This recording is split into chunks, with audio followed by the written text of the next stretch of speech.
So imagine you're the media industry in the early 2000s. Life's been good, you're cranking out content, people are spending tons of money to access your creations, and revenue is at an all-time high. It doesn't look like anything can stop you.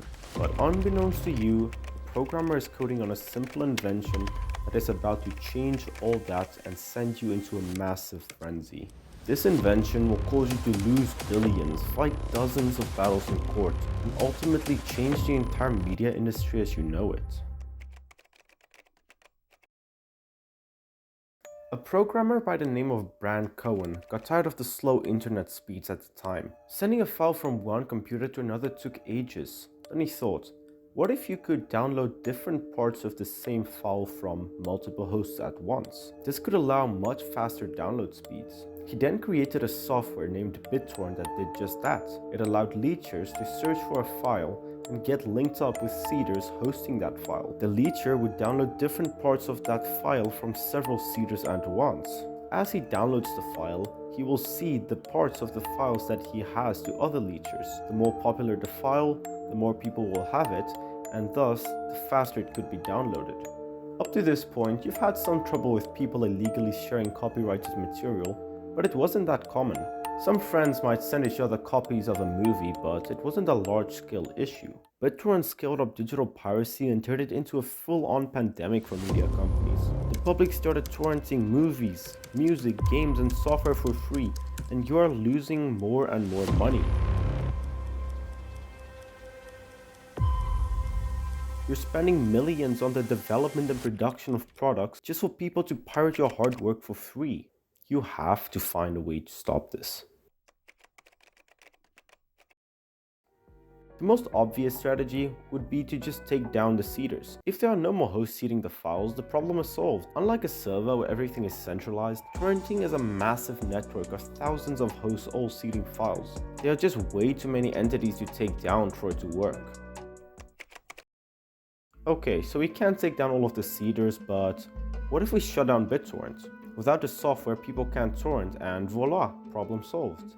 How about we sue the creator, Brand Cohen? But legally, we have a couple of problems. Even though 99% of files sent with BitTorrent are copyright infringing, BitTorrent isn't illegal as a technology. It doesn't host any of the pirated content, and it simply acts as a type of search engine and a medium for sharing files, putting it in a legal gray zone. Brand Cohen claims that he didn't create BitTorrent as a means of piracy. He also doesn't personally pirate or promote piracy. BitTorrent had been hosting a tracker with tons of copyright infringing links. He managed to force BitTorrent to remove these links, but this only prompted third-party sites like the Pirate Bay and YTS to start hosting these trackers. This is once again a frustrating failed plan. Back to the drawing board. So we can't shut down the torrenters and we can't shut down the torrenting software, but what if we can threaten them to stop? After all, they are committing a crime by downloading all of our content without paying for it. You start nagging the FACT and the MPA to do something about it. They start working on a public ad campaign to convince the people that torrenting is wrong and that they're breaking the law. After a while, they've cooked up a pretty good ad campaign to start blasting at the public. The ad is shown as a pre-play for movie theaters and commercial DVDs.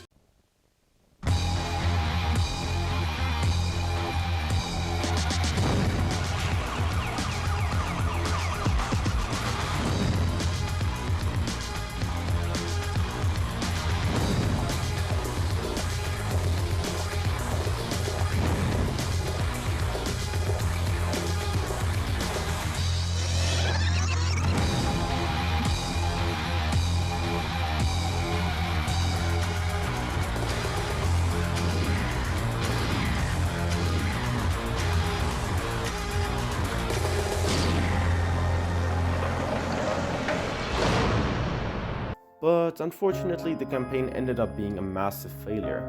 It became a large source for ridicule and only increased piracy. People commented that copying a digital file is not the same as stealing a car. A car is expensive to manufacture, while copying a digital file takes no resources and should therefore be free. From the public's perspective, you're just another filthy rich corporation, and they couldn't care less if you're losing money. The failure of the ads campaign hurt your ego, and now you're angry. If threatening them isn't working, you'll have to show them what happens when they don't respect your company. You start suing individuals left and right. You want to make an example of them and properly frighten the public. You sue individuals and charge them with fines for the content they pirated.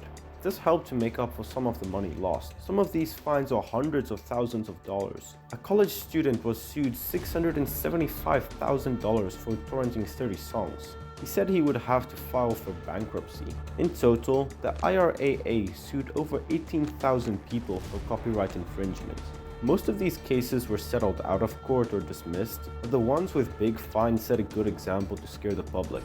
But this move ended up once again being counterproductive. It created bad publicity for you, and the few settlements had little impact on the amount of piracy occurring. So far nothing has been working, but there might be one more solution. Torrenting can't work without trackers. Trackers allow people to get linked up with the seeders hosting these files. If you can take down the trackers, people can't locate the pirated content. The most notorious of all these sites is the Pirate Bay. Unlike many other torrenting sites that were in it just for money, the founders of the Pirate Bay were anti-copyright activists. They were willing to go through hell and high water to provide copyright-infringed content for free. The Swedish police raided their servers and confiscated all of them. 3 days later, the Pirate Bay was back up and running, only this time with double the amount of users. Several more raids occurred and the founders were fined millions and even got jail time.